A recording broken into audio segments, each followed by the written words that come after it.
I'm not going to be on here too long, but it's some information that I wanted to share with you guys. While I was going through my ancestry DNA, it was something that I really needed to point out to you guys. And that's why I put the title that our ancestors are putting us to shame in 2017. So we'll get to that here in a minute. You say 95%. Nobody over here is 95% unless you come straight from over there in Africa. Yeah, I'll get to that 15% number later. Explain that. I did some research.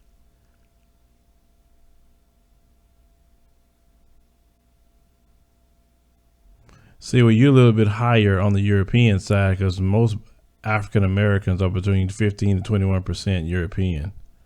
And it lets you know how much raping that was going on too.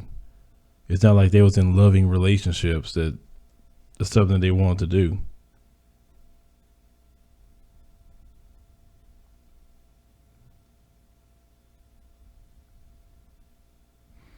Well, I'll try that one to let me know what tribe I'm from. But at least I know for sure that's why I'll be speaking about Africa. And because once I found this out, then it gives me a little bit of room. And like I said to a lot of people, you look at the countries, at least in the thumbnail, it gives you some countries to go visit. And I said that's something I definitely want to do.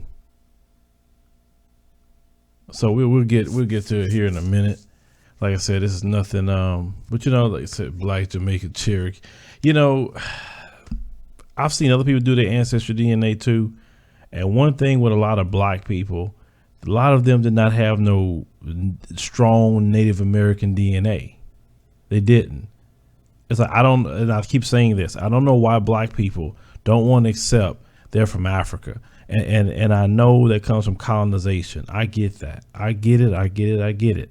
I'm not talking about religion. I'm not talking about tribe. I'm talking about where you're from. What's your DNA saying where you're from? That's all I'm talking about here. Because one thing about us, once I really saw that in that video I did with Marianne the other day. I mean, Black people want to call themselves everything else but African. And I don't get why. Like, what's wrong with being an African? But as you can see on the thumbnail, we'll go through this. I'm 83% African, so I'm proud of that. I'm not ashamed of that. I wish it was 100% African, but unfortunately, due to things that's not in my control, that did not happen. So let's get to let me clear this off. Move this to the side here. All right. So this is the screen for me. I took this test a while back. And actually, me and my wife took this test and found out exactly what we were. And some things were shocking, but I was very glad to do so. For me, as you can see, I am 25% Nigerian. So shout out to the Nigerians out there. And like I said, I always felt I could relate to the Nigerians because one thing about Nigerians, they hustling either in a good way or in a bad way. But they hustling. You're not going to see Nigerians broke. Every Nigerian I seen come over here to Houston or wherever, they're usually successful people. They work very hard. They have good family values about themselves. I don't really hear Nigerians out there doing a whole lot of things unless they are second or third generation Nigerian. But if they first generation Nigerian, that's really hold dear to their Nigerian culture, then they work out pretty good there. Now, the second one here, now pay attention to where this is going. Mali, all on the west coast of Africa. Let's say about 19% for me there. Here, Ivory Coast / Ghana, 11%. So shout out to the people in Ghana for sure. There are a lot of people that's from Ghana that come to our channel, and I appreciate you joining us when you do so. We have 9% Senegal. We have Cameroon, Congo 6%, Benin, Togo, you have 5%. Now the lower region, one, it'll show you that. And then for me here, it's 3%. Now, let's talk about the European. And one person said in the chat that they had a 23% European DNA. Really telling you there was a lot of raping that was going on in your family. Trust me, just like a lot of raping was going on in my family. The test costs $99 if you want to get the test. It's very simple. They send you the kit. You spit into the kit to a certain level. There's a liquid. You shake it up, put it back in the package that they give you, and then you send it to them.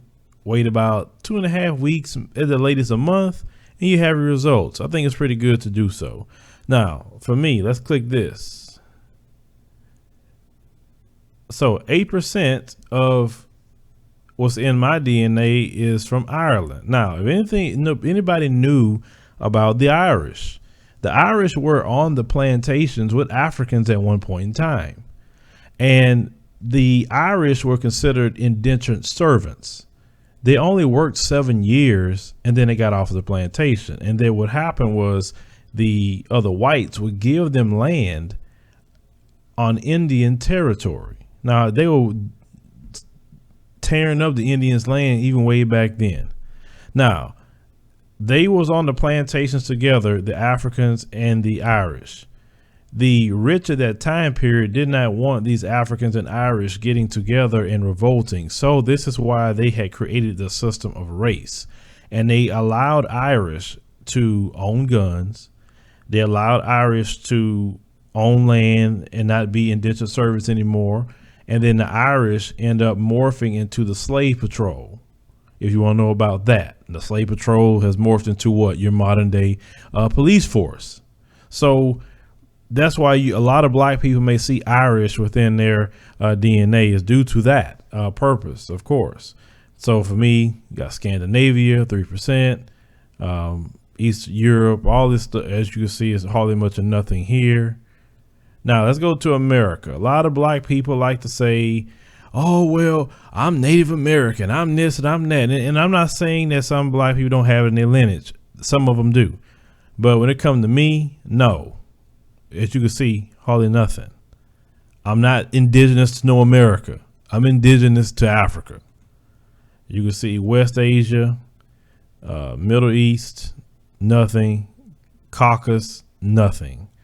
So it just kind of lets you know about that with me. But this is the interesting thing I wanted to get to. Not so much that. Genetic communities. This is the interesting part. And we're going to take some time going through the genetic communities because this is very accurate.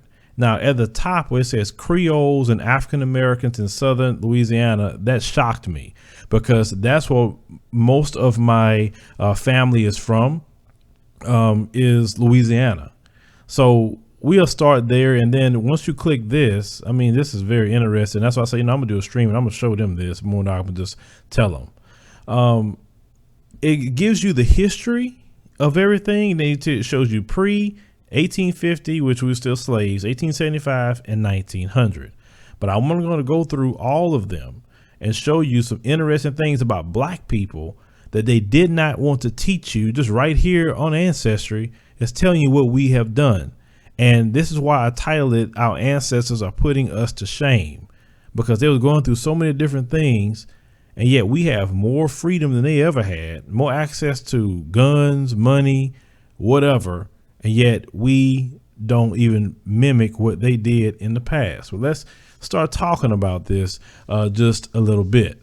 Now, they say Louisiana was home to a large African-American and Creole population, free people of color with mixed European, Native American, and African ancestry.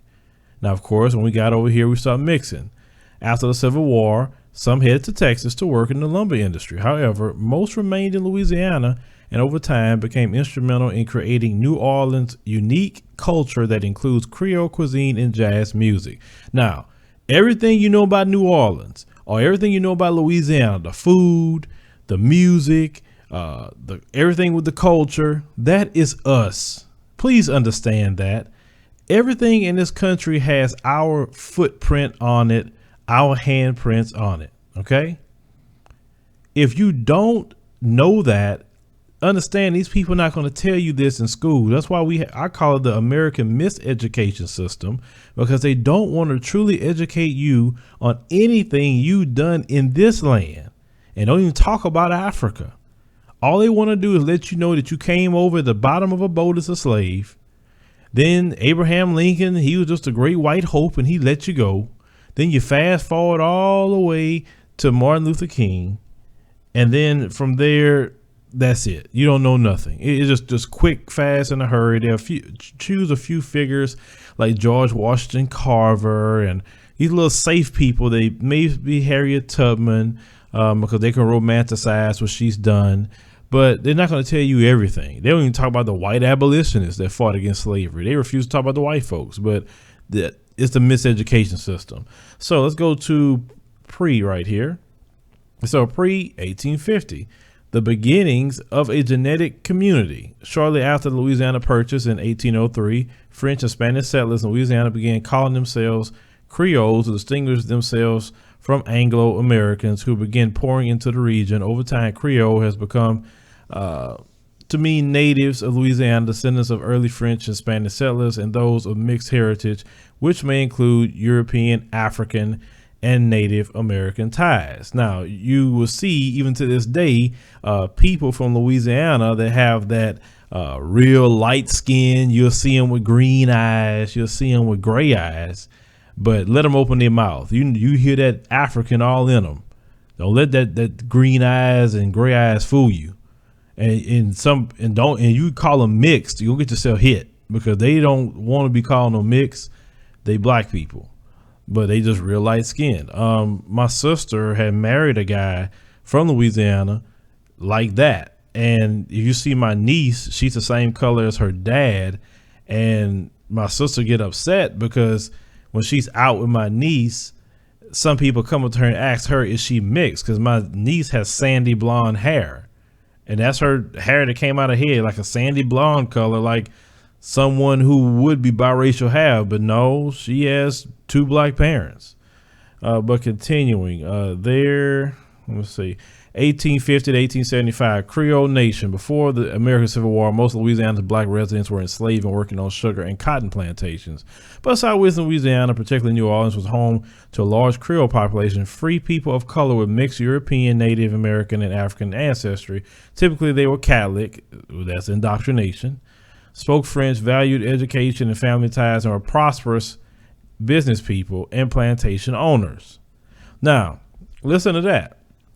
They said that these free people of color were Catholic, they had businesses, and they were plantation owners. Because, you hear people say, oh, they had blacks that had slaves too. Well, that is true. You did have some black folks that owned some slaves. We can't dismiss history. I'm a firm believer of facts are facts. And just as much as we got coons today, we had coons back then. You understand what I'm saying? So they said they fought on both sides of the Civil War. If any black person was fighting for the Confederacy, they were cooning. Cooning has always been a disease that we've been dealing with for a long time. Now, I say many stayed in the region afterward, finding new opportunities in politics during Reconstruction.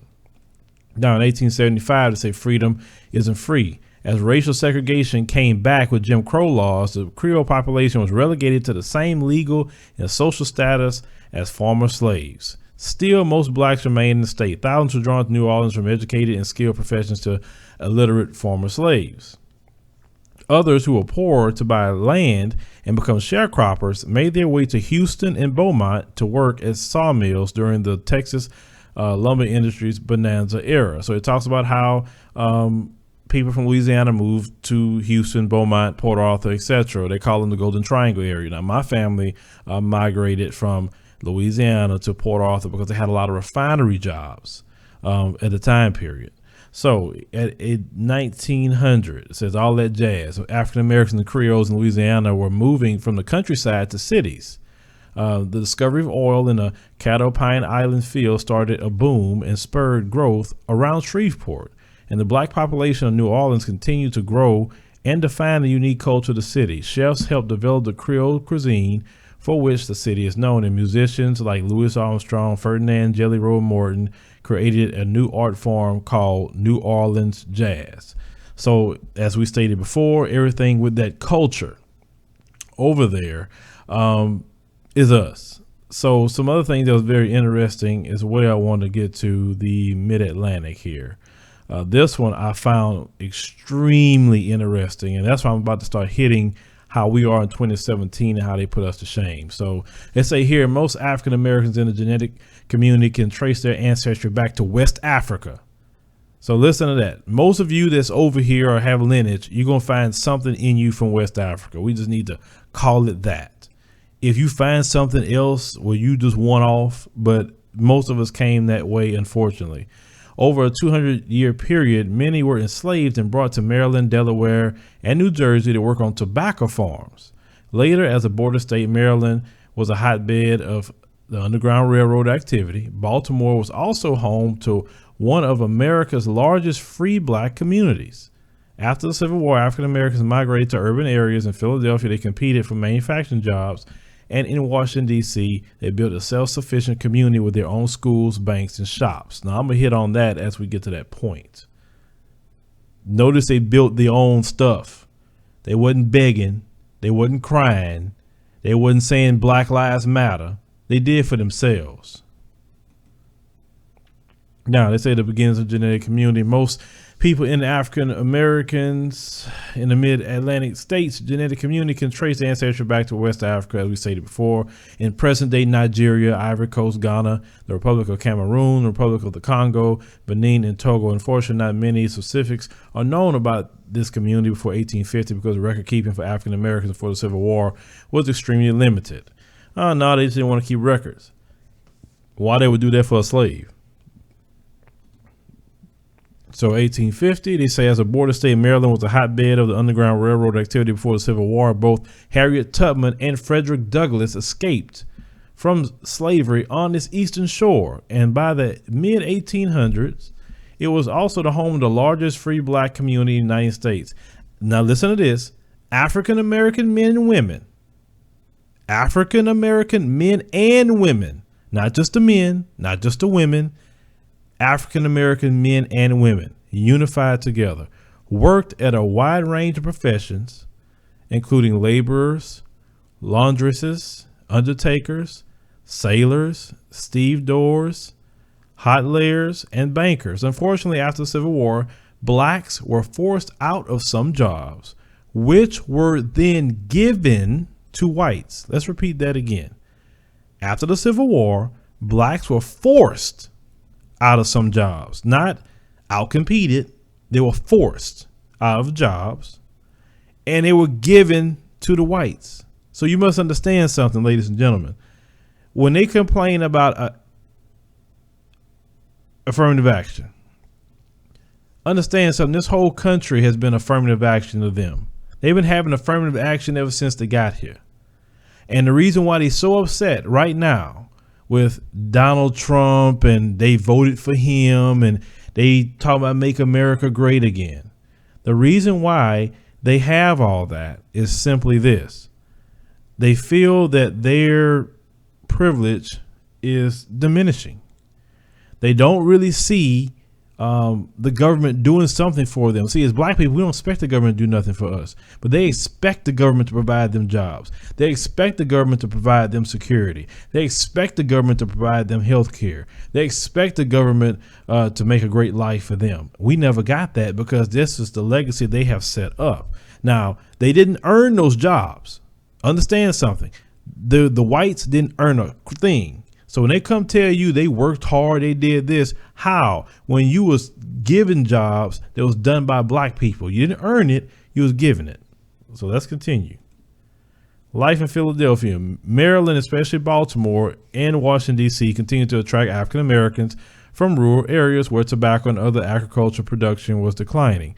On a short train ride away, Philadelphia had a reputation for being a workshop of the world, manufacturing steel, textiles, leather, and locomotives. Although Philadelphia had a black middle and upper class, Now, they wasn't poor.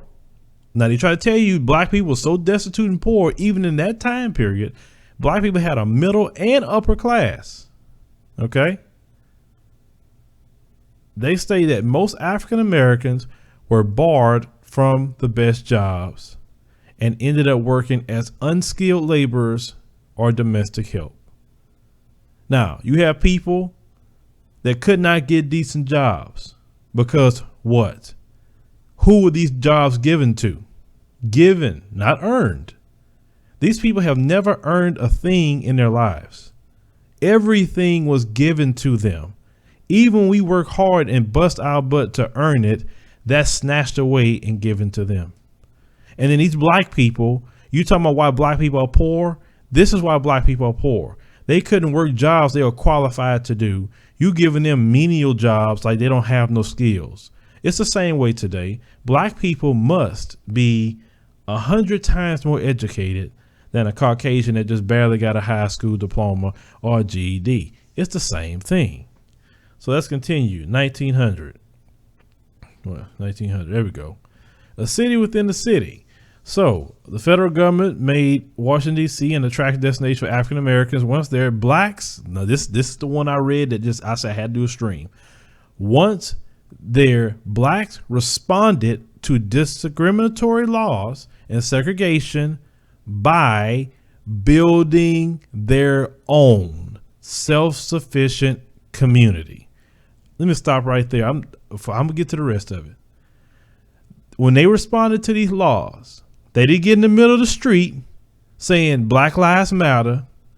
They didn't go talk to the police and say, could you please understand us and why you do this to us and like all the stuff we be doing. They not rioting. They not doing nothing. They responded by building their own self-sufficient community. They didn't need nothing from Caucasians, which had schools, including Howard University. Now, we just posted a video of 2 of our children going through some things in schools. This is why I say our ancestors put us to shame, because our ancestors were providing schools for our children. Today, we don't provide anything. We send our kids into a school system that miseducates them, number one, and everybody else. Number two, you're dealing with teachers who could have white supremacist views, and then subject our kids to be talked crazy to about their hair and talk crazy to about their skin color, being called N-words, and other things that they having to deal with when our ancestors built their own schools. Now, continuing, they had their own stores. They had their own banks. They had their own hotels. They had their own theaters, and they had their own churches. They say the neighborhoods around U Street became a major center of African American culture known as Black Broadway. Black Broadway. You heard about that? Now we know about Black Wall Street, but this is called Black Broadway. But notice they didn't ask for that. They said, you don't want us around? Cool. I'm good with that. We as a community gonna get together and build our own schools, stores, banks, hotels, theaters, and churches. And then we gonna call it Black Broadway. All right. 1925 in Baltimore, Maryland, in Washington, D.C., African Americans launched Don't Buy Where You Can't Work. Boy, oh boy. I feel ashamed just reading it. We can't even boycott the NFL for free. Colin Kaepernick took a knee to take a stand for black people, and the minimum we ask black people to do is don't watch the NFL. These black people said, I'm not, don't buy where you can't work, boycotts against stores that serve mostly black customers but wouldn't hire them. They said, meanwhile, African Americans in Philadelphia competed with white men and women for low-level jobs, including street sweeping and domestic service, which had typically been relegated to blacks. World War II finally gave African Americans more opportunities for well-paying jobs at shipyards, docks, and in the garment industry. So these black people said, if you won't hire me, why are you getting my money? How many stores black people patronize right now?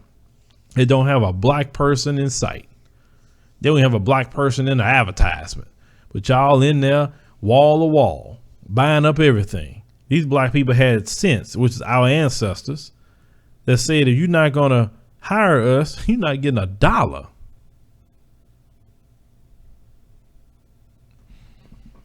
This is things that we were talking about here. Now let's go back and cover some more things here.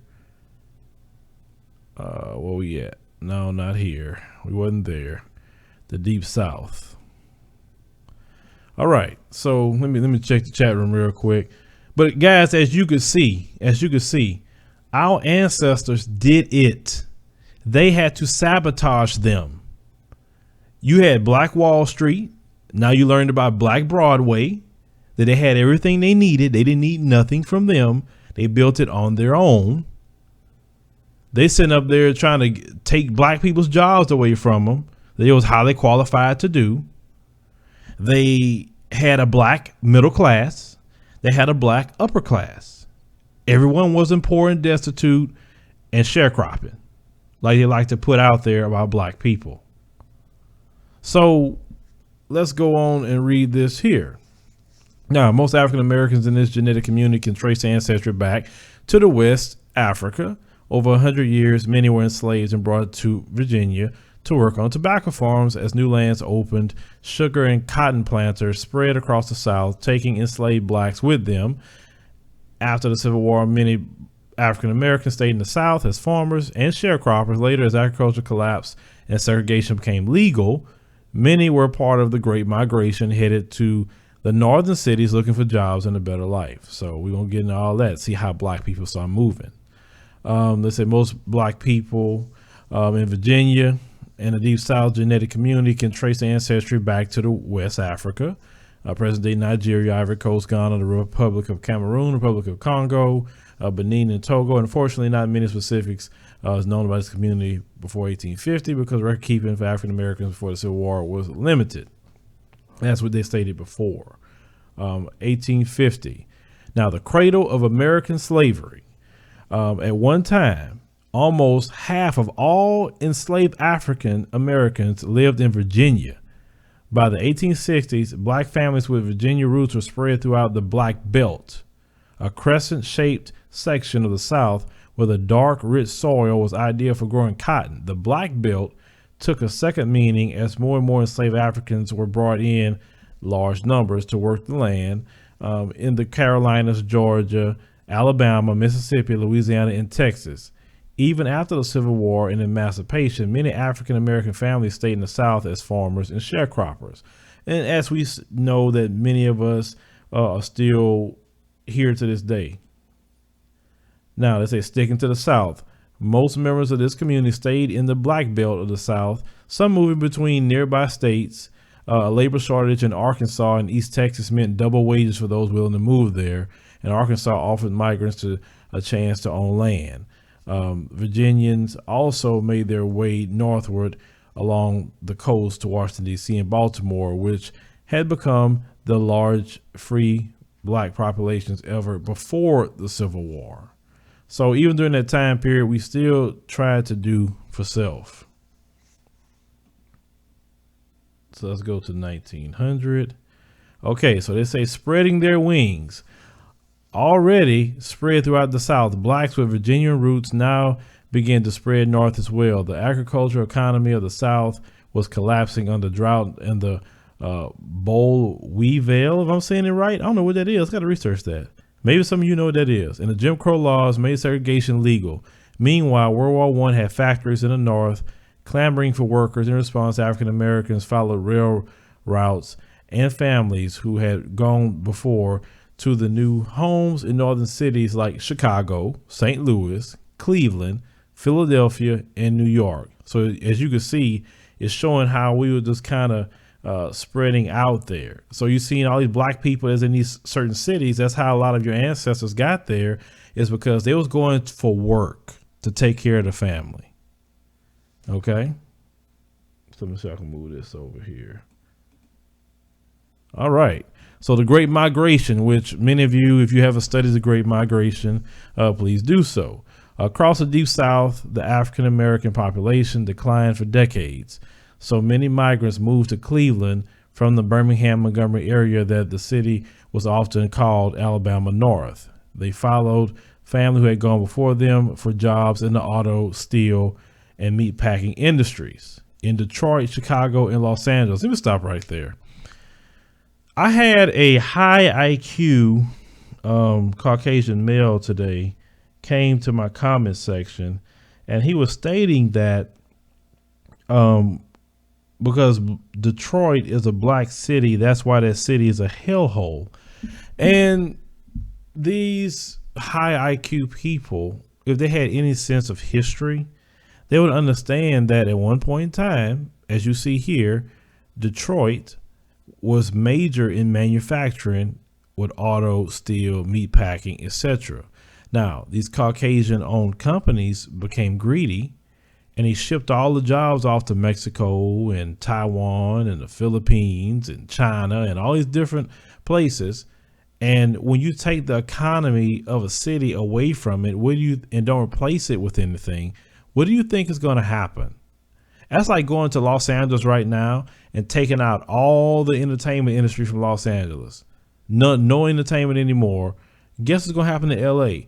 It's going to go down. It's going to be a hellhole because you took the economy out. If you come to Houston, you take out the petrochemical industry, which supports Houston. You close every plant here. This place will go to hell.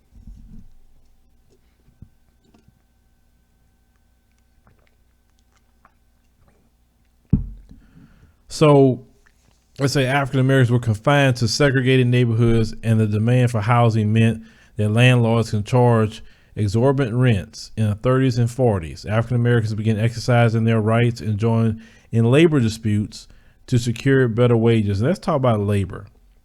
Black people were the originators of labor unions. We had to fight for that all the time, and then now other people want to pick up about unions.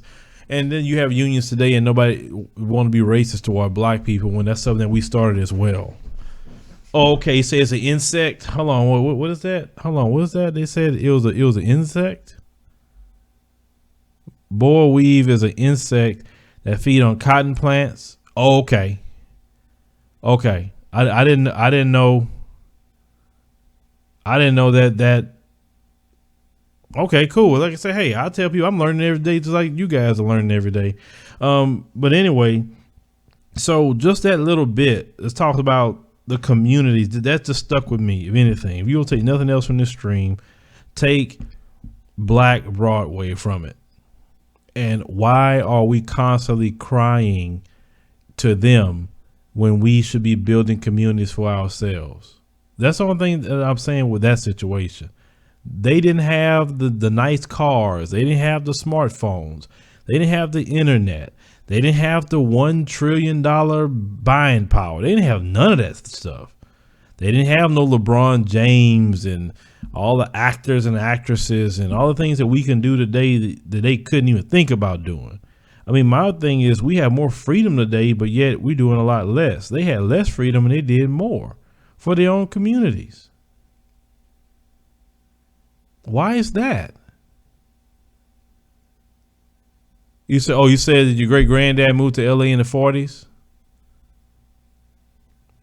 Yeah, but that's why we spread out. But you can see the nucleus of black people. Let's see if I can zoom in on that just a little bit.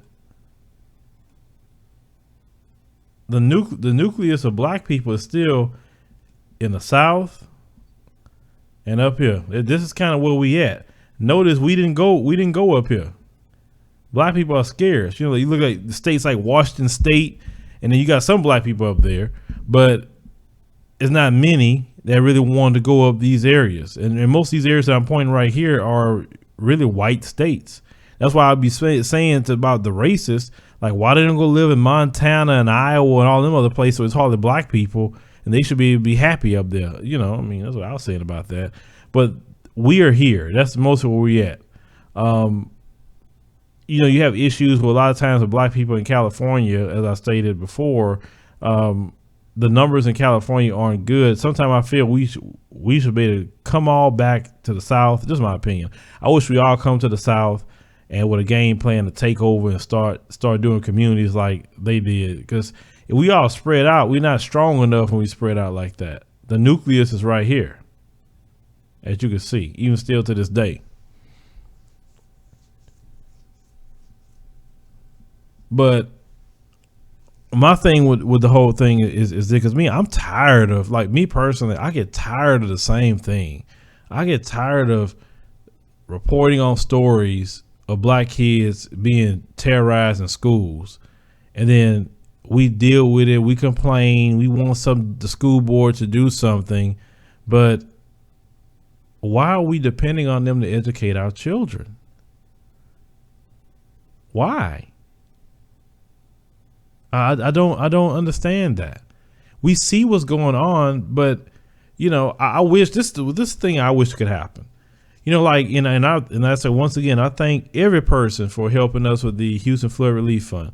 I wish we could do that. Like, look, we want to start a school, start a neighborhood, and everybody just put in, let's get it done.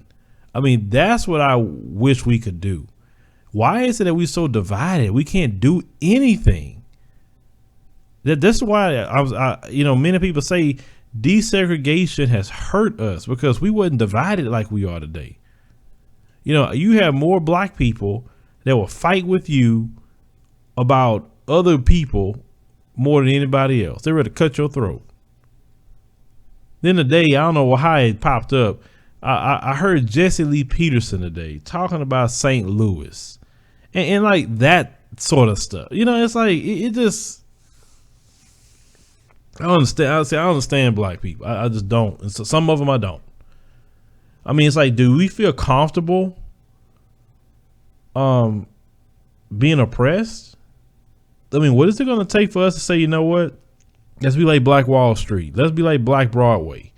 Let's go ahead and do it for ourselves. Our own hotels, our own schools, our own banks, our own stores, just our own everything, and just be happy. Why can't we do that?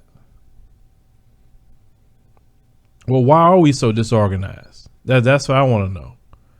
What caused the disorganization? I mean, I feel the family has a lot to do with it, but I also feel being away from African principles and culture that we naturally had has hurt us. Because see, prior to desegregation, we didn't have this individual mentality that we have now. When we got around the Caucasians, that's their culture, unless it's on some racism. Then they unify real quick. But this, you're for yourself, and all you care about is you. And you hear a lot of black people say, man, I don't want to hear talk about that racism, man. Like, it's not about talk. It's about what you're dealing with. I wish to never talk about it. I wish they say tomorrow racism is over. Good. I don't want to talk about that mess if I don't have to. Right? But you see more black men, want to duck their head. And then you have a lot of black women that's speaking up. And I was addressing that too. I say some of these brothers, you got these brothers all in the NFL won't say nothing. Unless like Kaepernick start, then what you have Michael Bennett, he been sitting down, of course, beast mode. You know how he feels about the flag, but it's no reason for black people to be honoring no flag. I mean, we have to stand up. Like Marcus Garvey showed us what flag that we need to be looking at and we need to be waving. If it's not that flag, then we don't need to be waving no other flag at this point. Because you have to understand, a lot of black people was killed under that same American flag.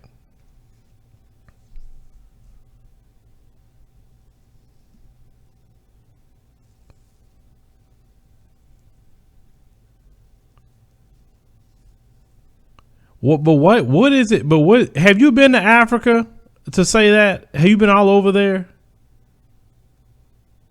Because you know what? I've talked to many people that've been there, and that's not what they say.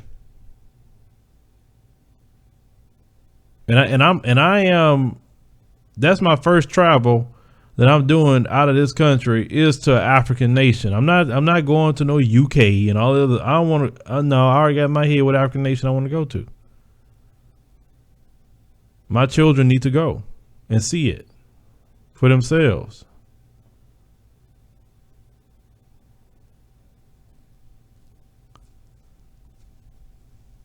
And I'm starting to get a line about these anti-Africa comments. If you want to be over here with Slave Master, then be here with him and don't complain when he do you something, since you want to be here. Yeah, well, yeah, Golden Black. Yeah, that's exactly what I was saying, Golden Black. They sit here and all this anti-Africa this, anti-Africa that. Like, okay, so what else you want to be? I mean, your DNA will say you're African. These people don't like you. I don't know how many times they prove that. They shoot you down. They celebrate it. They give cops money for doing it. They disenfranchise you on jobs. They poison your water supply with lead. They put your children in special education when nothing's wrong with them. They give them vaccines that they don't need, causing autism in black male children. They put GMOs in your food. They don't treat you right.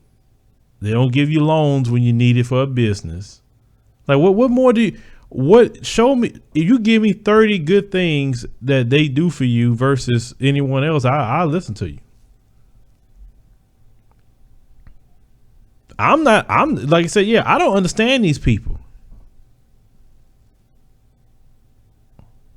I don't understand them.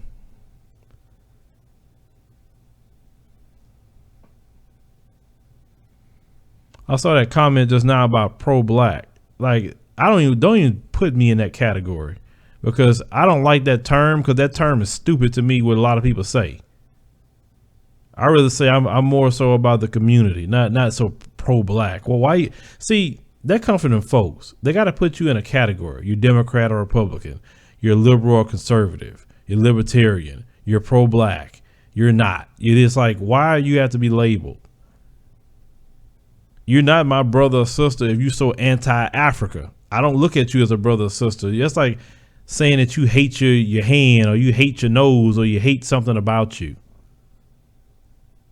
So if you're so anti-Africa, well, get ready, because there's more Africans going to come on the show, and I'm going to have conversations with them.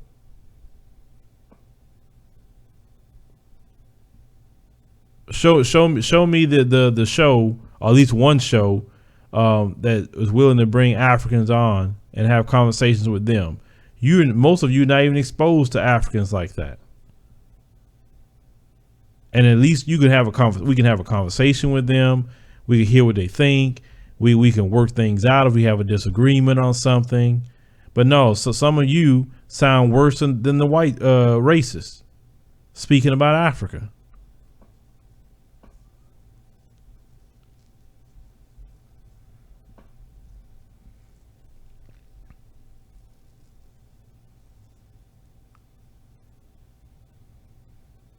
Well, that's the problem. No, that's the problem, because you see, those brothers and sisters that built those communities, they didn't have people in the communities that's sitting up there co-signing anti-blackness. They also didn't have people making excuses for wrongdoing in their communities, so they didn't have that kind of time, because if they didn't, they wouldn't have built anything.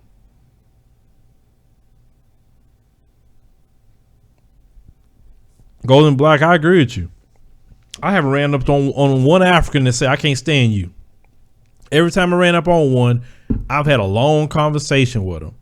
I remember this one Ugandan sister that had a conversation with me, and we talked about an hour, this older sister. And she was telling me that the first thing that hurt her, she said that she was hurt when she came to America. And I said, why did you got hurt? She said, well, I expected, and I've heard this more than once, I expected the black people here to have open arms to talk to me, and a lot of them didn't want to talk to me. They were treating me ugly. And then she said, but with time, I started to understand the history and what, African people went through here. So I get it now. He said, but at first it was hurtful. And I understand what the sister was talking about. Okay. You look in this comment section and you have all these people having a hatred for Africa. I'm at a point with that. Like, if I'm on that board and I start seeing it, I'm gonna start blocking you and getting you out of here. We don't need no anti-Africa here. We don't need it. We got too many problems going on, and Africa is a place that has billions and billions of dollars, immense wealth, Everybody else want to be in Africa, but you fighting not to go over there. You fight not to even talk to them. And you want to say, why they don't reach out? Why they don't do this? Why they don't do that? Well, have you ever reached out to say, hey, I'm willing to have a conversation with you? Hey, let's work something out. They don't know if you want to talk to them or not. Hell, look at how some of y'all talk. Exactly. They say, how you going to have racist KKK members know more about your culture than yeah, exactly. Exactly. They know more about your culture than you. And they run the long con on you too. Yeah, Africa's a hellhole. Yeah, I don't know what you guys do. Wouldn't going to go over there. And of course, you know, because it's white daddy telling you, you listen to that. You don't research. You don't research anything. You look into the beauty of Africa.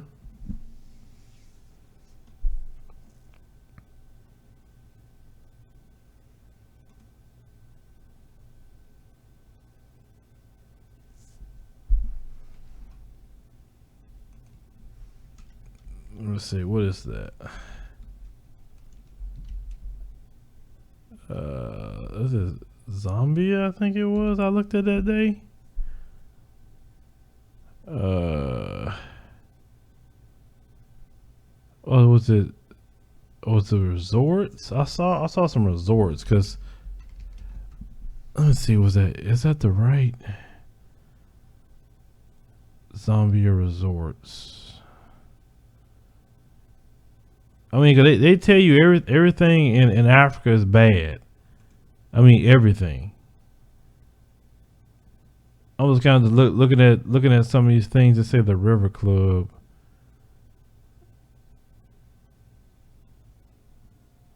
I mean, some of this stuff is actually affordable that you can stay at some of these places. And I mean, I can go through that with time, but I'm just saying that we take the time to research for yourself. Stop listening to other people. Research for yourself. I heard some people say, oh, traveling is too expensive. You're a single person. It shouldn't be a problem. Now, you got a bunch of kids. I get it, okay? The sister Lindsay Locke that came on the show, she told you exactly how to get inexpensive travel. She told you. I bring people on the show to expose you to different things. So, because these people are not going to teach us that. She told you the sites. Go back to the interview with Lindsay Locke. It's in my interview tab, and take the steps that she showed. I saw one trip to Costa Rica for like $200 some odd. I seen other trips to African nations round trip for less than $500. Thank you, Golden Black. Golden Black, good job. Appreciate that. Get them out of here, because in my opinion, they white supremacist trolls. They're not black, so get them out. You don't hear Europeans saying to other Europeans, don't go to the UK, don't go to Ireland, don't go to this. You better over here. Every country got problems. Every country. Well, that's a problem. If they too lazy to research. That's why sometimes I don't give all the information. I don't put links up and all that stuff, because for what? Like, if I watch a story from somebody, they don't have to give me a link. Just give me a name. Just give me a city. I go research it myself. I don't need you to give me links for everything. I like to research on my own. That way I can learn it.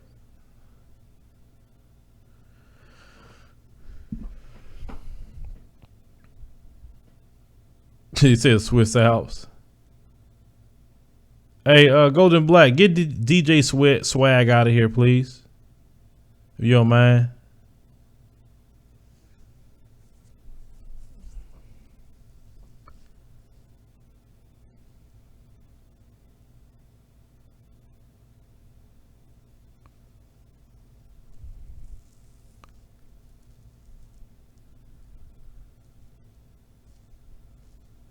But my thing is, well, okay, well, what you gonna do about it then? If you saying that we always claim them, we are not Africans. There we go with that. They sold us into slavery. Do you have proof that they sold you into slavery? Do you know Muslims had a lot to do with that too? Muslims was involved with that, but y'all never talk about the Muslims, the Arabs. You never mention them people.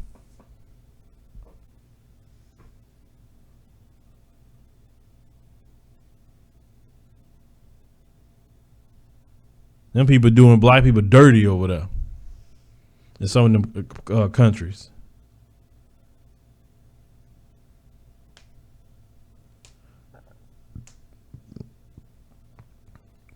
Yeah, it's like, my thing is like, every time I've ever talked to an African person, that's why I say I don't know where they get that from. I guarantee you, people that talk like that don't. Let's see here.